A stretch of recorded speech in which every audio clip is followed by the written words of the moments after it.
নিয়ত হয়ে গেছে, এগুলো অন্তরের ইচ্ছা। সালাতুল ভিতর কয় নিয়মে পড়া যায়? 3 নিয়মে পড়া যায়। একটা হলো বাংলাদেশের নিয়ম, আর 2টা হলো মদিনার নিয়ম। এখন বাংলাদেশের নিয়ম যেটা আছে, এটা ঠেলাঠেলির দরকার নাই।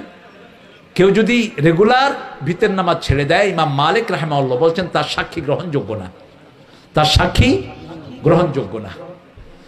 এমনি ভিতর আমাদের দেশে যে প্রচলিত নিয়মে আমরা পড়ি, এই নিয়মটা আমি পার্সোনালি পাইনি। কাজী ইব্রাহিমকে জিজ্ঞেস করলাম, হেও পায়নি। আব্দুর রাজ্জাক, তারপর মহসিন সহ যারা হাদিস নিয়ে বেশি ঘাটাঘাটি করে, এরাও কেউ পায়নি। তারপরে এখনো পাইনি, হয়তো পাবো সামনে। কিন্তু মসজিদে নববীতে এবং কাবাতে যেটা পড়া হয়, রাসূল সাল্লাল্লাহু আলাইহি ওয়াসাল্লাম ওটাই পড়তেন। 3 রাকাত পড়তেন।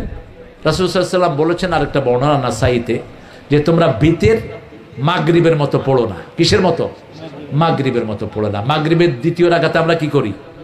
বসি, সালাম ফিরাই, বসি, আত্তাহিয়াতু পড়ি। তো 3 রাকাত যদি রাসূল সাল্লাল্লাহু আলাইহি ওয়াসাল্লাম একসাথে পড়তেন, 2য় রাকাতে তিনি বসতেন না, 2য় রাকাতে উঠে যেতেন, 3য় রাকাতে তাকবীরে ওই যে সূরা ইখলাস পড়ে রুকুতে গিয়ে রুকু থেকে উঠে দোয়া করতেন। আল্লাহুম্মা ইহদিনি ফিমান হাদাইত, আফিনি ফিমান আফাইত, তাওয়াল্লানি ফিমান। জানেন তো এটা? আচ্ছা, এটা না জানলে আল্লাহুম্মা ইন্না নাস্তাঈনুকা ওয়া নু'মিনু বিকা ওয়া নাতাওয়াক্কালু আলাইকা ওয়া নুসনি আলাইকাল ওয়া নাশকুরুকা ওয়া লা নাকফুরুকা ওয়া নাখলাউ ওয়া নাতরুকু মান ইয়াফজুরুকা আল্লাহুম্মা ইয়্যাকা না'বুদু ওয়া লাকা নুসাল্লি ওয়া নাসজুদু ওয়া ইলাইকা নাসআ ওয়া নাহফিযু ওয়া নারজু রাহমাতাক ওয়া নাখশা আযাবাক ইন্না আযাবাকা বিল কুফফারি মুলহিক। এটা করবেন, আর যত দোয়া আছে করবেন, কবুল হয়। কোরআনের দোয়াগুলো করতে থাকবেন। অনেক লম্বা দোয়া করে দেখবেন মক্কা মদিনাতে। এরপরে আপনি সেজদায় চলে গেলেন। আর যদি 2য় রাকাতে বসেন, তাহলে সালাম ফিরিয়ে ফেলবেন। 3য় রাকাতে উঠে সূরা ইখলাস পড়ে রুকুতে গিয়ে রুকু থেকে উঠে দোয়া করে তারপরে সেজদায় চলে গেলেন। এই 2টা নিয়মে পড়া হয়।